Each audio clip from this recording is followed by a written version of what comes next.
Today's teacher in the classroom is Buddy Morrow.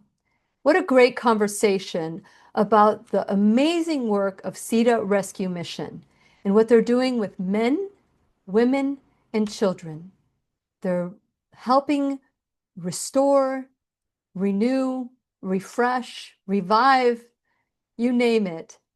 They're giving people hope, especially those who are homeless and addicted. So I want to encourage you to check out CITARescueMission.org and check out how you can be a part of their mission as well. You know, we're all, if we look deep inside of us, I think we all fear homelessness. We don't even want to look at the homeless. But I want to encourage you to check out today's conversation with Buddy Morrow about CITA Rescue Mission so that you can see if this is something that you can help with, that whether it's your time, your talent, your treasure, there's always something we can do.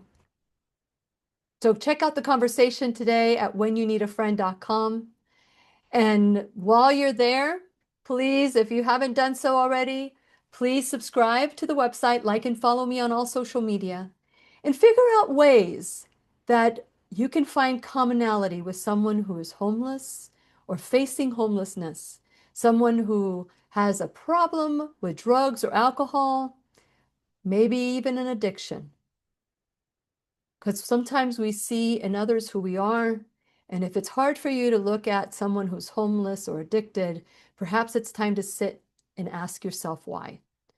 So check out today's conversation and share it with everybody you know.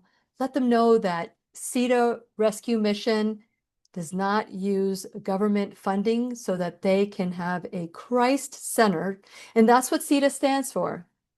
Christ is the answer. I love it. I love it, and I know you will too. So check out the conversation, and please remember, we'll be right here waiting for you worldwide at WhenYouNeedAFriend.com. This is Lily McDermott wishing you love, peace, joy, and unexpected abundance. Make it the best day ever. Mwah!